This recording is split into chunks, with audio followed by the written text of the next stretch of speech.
नमस्कार दोस्तों, कैसे हैं आप। उम्मीद करता हूं कि सब परिवार सुरक्षित होंगे और सावधानी से होंगे। कोरोना एक बार फिर से कहर बरपाने लगा है।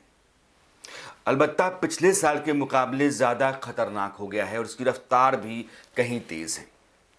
एक आंकड़ा मैं आपके सामने रख रहा हूं।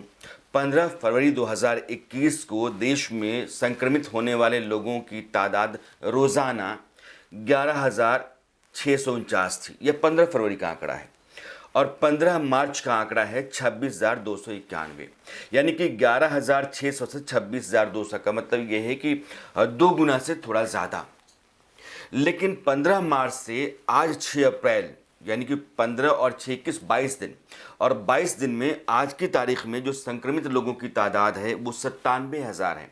26,000 से 97,000 यानी 3.5 गुना से ज़्यादा यह रफ्तार है। फरवरी से मार्च के बीच में 2 गुना से थोड़ा ज़्यादा, और मार्च से अभी अप्रैल का महीना पूरा नहीं हुआ 15 अप्रैल, लेकिन 3.5 गुना से ज़्यादा ये स्थिति देश में है। और महाराष्ट्र उसमें कहीं ज़्यादा खतरनाक हो गया है।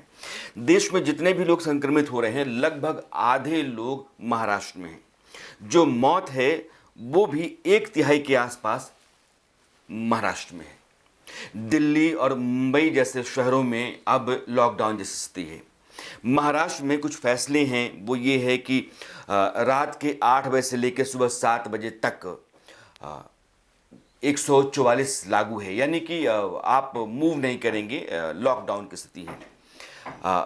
5 लोग या उससे ज़्यादा कहीं जमा नहीं हो सकते हैं। जो प्राइवेट कंपनीज़ हैं, जो लोग प्राइवेट कंपनियों में काम करते हैं, वो दफ्तर ना जाकर घर से काम करेंगे, वर्क फ्रॉम होम।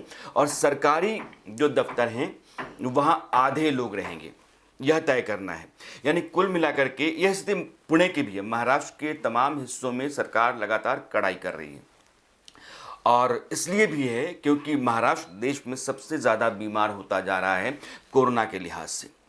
उसके बाद छत्तीसगढ़ जैसा राज्य है जो छोटा है, लेकिन जैसे मैंने कहा कि 50% लोग जितने कुल संक्रमित हैं उसका महाराष्ट्र में है, वैसे ही एक आंकड़ा मैं आपको दिखाना चाहता हूं कि कितने प्रतिशत लोग किन राज्यों में हैं।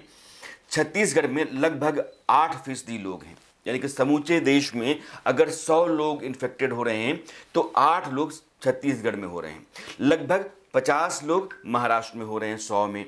वैसे कर्नाटक तीसरा राज्य है जहां 5.5% लोग संक्रमित हो रहे हैं। दिल्ली की स्थिति जो है, उत्तर प्रदेश लगभग 4%, और दिल्ली लगभग 3.25%। दिल्ली में भी सरकार ने कड़ाई करनी शुरू कर दी है क्योंकि 3,500 से ज़्यादा लोग अभी 24 घंटे के भीतर संक्रमित हुए हैं। और यह दिल्ली शहर है जहां लगभग 11 लाख लोगों की जान अब तक जा चुकी है साल भर में। दिल्ली में अगर आप हैं तो आपके लिए जानना ज़रूरी है कि रात के 10 बजे से लेकर के सुबह 5 बजे तक लॉकडाउन वाली स्थिति है। 144 है, आप बाहर नहीं जा सकते हैं। अगर आप जर्नलिस्ट हैं, मेडिकल सर्विस में काम करते हैं तो अपना ई पास ले लें। रात में जो गाड़ियां राशन की, दूध की, फल सब्जी की चलेंगी, जो कारोबारी काम करेंगे वो अपना ई पास बनवा लें। वैसे रात 10 बजे के बाद दिल्ली में चलना मुश्किल है, मनाही है उसकी। वैसे ही मुंबई में आपके लिए थोड़ा ये समय जो मियाद है वो ज़्यादा है, रात के 8 बजे से लेकर के सुबह 7 बजे तक, क्योंकि महाराष्ट्र की स्थिति, मुंबई की स्थिति कहीं ज़्यादा ख़राब होती जा रही है। लेकिन अभी मेरे कुछ डॉक्टर मित्र थे, वो बता ये रहे हैं, और ये पेडिट्रिशियन हैं, बच्चों के डॉक्टर हैं, कि जो नया स्ट्रेन है यह 2 बार म्यूटेट हो चुका है, यानी कि 2 बार अपनी शक्ल बदल चुका है, 2 बार रूप बदल चुका है। और जो नया स्ट्रेन है वो ज़्यादा ख़तरनाक है। यह इन्फेक्शन अगर आ गया आपके पास तो वो जानलेवा हो सकता है। और यह नया स्ट्रेन बच्चों के ज़रिए ज़्यादा फैल रहा है।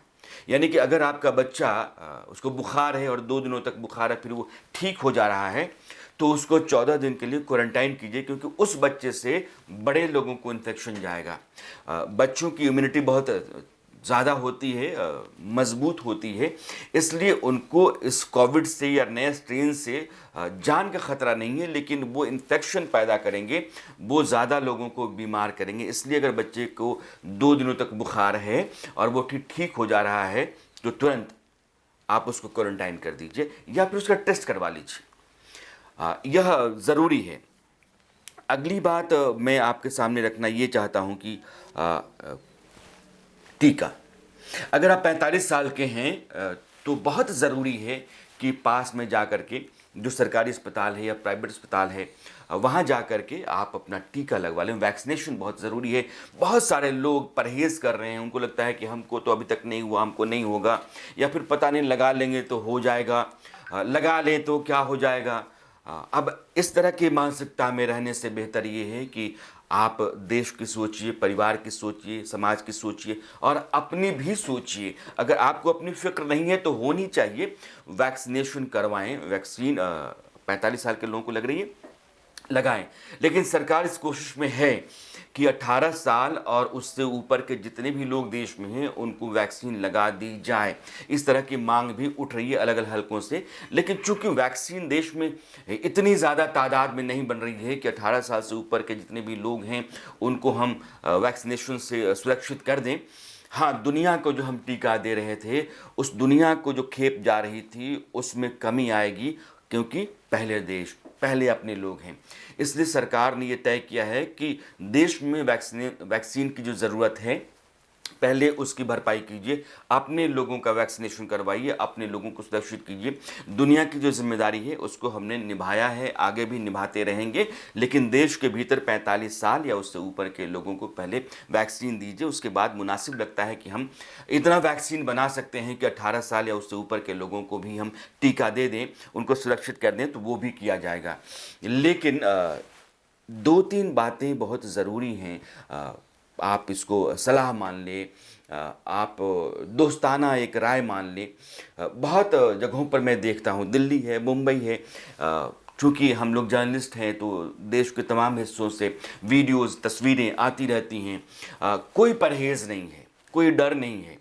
सब्जी मंडी है तो वैसी ही भीड़ है, बाज़ार है तो वही भीड़ चाल है, कहीं कोई एहतियात नहीं है। सोशल डिस्टेंसिंग, ये मास्क है, मास्क भी मैंने कई लोगों को ऐसे लगाते हुए देखा। इसका क्या फ़ायदा है? मास्क जब भी आप बाहर निकलें, जैसे मेरे मित्र हैं जो मेरे कैमरे के पीछे हैं, उनके पास भी मास्क है। यह मास्क पूरा होना चाहिए जो आपके नाक को और आपके मुंह को दोनों को कवर करे। जब कभी आप मास्क उतारते हैं और दोबारा आपको हाथ ले जाना है नाक के पास, तो एक बार आप सैनिटाइज को ज़रूर कर लें। तो सैनिटाइज करना, मास्क लगाना और आदमी से 3.5-4 फीट के फासले पे रहना बहुत ज़रूरी है। और वो वैक्सीन लगाने के बाद की स्थिति में भी मानिए कि आवश्यक है। इसलिए यह जो एहतियात हम साल भर से बरतते आ रहे हैं, और यह सावधानी ही थी जिसने बहुत हद तक हमको बचाया है। और इतना संक्रमण देश में हुआ, मैं आंकड़ा देख रहा था तो 1,27,00,000 लोग इस देश में संक्रमित हुए हैं। 1,65,000 से ज़्यादा लोगों की जान जा चुकी है। हालांकि संक्रमित होने वाले लोगों और जान जितनी गई है उसको आप अनुपात में रखें तो दुनिया में बहुत कम जान भारत के भीतर गई है, उस रेशियो में जो 1.67 के आसपास से बैठती है। बाकी देशों में 3% तक भी यह अनुपात बैठता है। कम है इसलिए कि हमने एहतियात बरते होंगे और इम्यूनिटी को लेकर के अपने आप को तैयार किया। लेकिन मैं ज़रूर कहूँगा कि 8,31,00,000 लोग टीका लगा चुके हैं। 43 लाख टीके अभी पिछले 24 घंटे के भीतर लगे हैं। आप भी लगवाइए। कल यह 43 लाख, 45 लाख, 50 लाख होना चाहिए, लेकिन टीका बहुत ज़रूरी है। अपने आप को सुरक्षित कीजिए, उससे आपका परिवार सुरक्षित होगा और यह देश सुरक्षित होगा। इसलिए टीका लगाना, एहतियात तीनों बरतना, मास्क पूरी तरह से पहनना। मैं फिर से कहता हूँ, ये मास्क का मतलब ये है कि नाक से लेकर के मुंह तक यह पूरा सुरक्षित होना चाहिए। सैनिटाइज करते रहिए अपने हाथ को। घर जाएं तो कपड़े उतार दें पहले, उसके बाद नहा लें, नहा करके और फिर घर के लोगों से मिले जुलें। भीड़ भाड़ में ना रहें, बाज़ार में उस तरह का जो माहौल रहता है उससे परहेज़ करें। एक दूसरे के नज़दीक बिल्कुल ही ना आएँ, क्योंकि यह जो म्यूटेटेड स्ट्रेन है ये ज़्यादा ख़तरनाक है। पिछले साल के मुकाबले रफ्तार इसकी बहुत तेज़ है और मौतें भी ज़्यादा हो रही हैं। इसलिए मैं कह रहा हूँ कि इसको आप एक बड़ा ख़तरा मानिए। आने वाला समय ज़्यादा ख़तरनाक हो सकता है अगर हमने लापरवाही ऐसी ही की और टीका को लेकर के भी इसी तरीके से बेफिक्र रहे, तो आने वाले दिन ज़्यादा खतरनाक होंगे। उन्होंने कहा आपको कि 4.5 गुना, लगभग 3.5 गुना से ज़्यादा महीने भर के भीतर इसकी रफ्तार बढ़ी है और पिछले 3 दिनों से 1 लाख के आसपास लोग संक्रमित हो रहे हैं और मौतें 450 से ज़्यादा 450 के आसपास पहुंच गई हैं। इसलिए अपनी तैयारी फिर से रखना, अपने आप को सावधान रखना, वो तमाम एहतियात बरतना जो साल भर से हम बरतते रहे हैं। और अपने बच्चों में अगर बुखार आ जाता है 2 दिनों के लिए तो तुरंत या तो उनका टेस्ट करवा लें या फिर 14 दिनों के लिए उनको क्वारंटाइन कर दें, क्योंकि बच्चों के ज़रिए इन्फेक्शन, यह जो नया स्ट्रेन है वो ज़्यादा बढ़ा रहा है।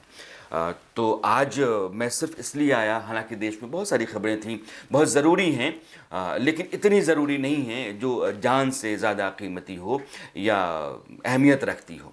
लिहाजा यह जो कोविड है 19 कोरोना की बीमारी हमारे, आपके, हम सबके परिवार के लिए, देश के लिए बहुत बड़ा ख़तरा है, बहुत बड़ी चुनौती है। हमने बहुत कामयाबी से इसका सामना किया है, बहुत मुस्तैदी से हम रहे हैं और इसी का नतीजा था कि यह जनवरी फरवरी के आसपास बिल्कुल नीचे आ गया था। लेकिन नए स्ट्रेन ने, जो कि इंडियन स्ट्रेन है, यह भी एक ज़रूरी बात मैं आपको बताता चलूँ कि जैसे ब्रिटेन का स्ट्रेन, ब्राज़ील का स्ट्रेन, अफ्रीका का स्ट्रेन चल रहा था, वैसे भारत का भी एक स्ट्रेन आ गया जो 2 बार अपना रूप बदल चुका है और यह म्यूटेटेड स्ट्रेन ज़्यादा ख़तरनाक है। इसलिए सुरक्षित रहिए, एहतियात से रहिए, वैक्सीनेशन के लिए ज़रूर जाइए और अपने पूरे परिवार का ख्याल कीजिए। इसी के ज़रिए पूरा देश महफूज रहेगा, सुरक्षित रहेगा। बहुत बहुत शुक्रिया।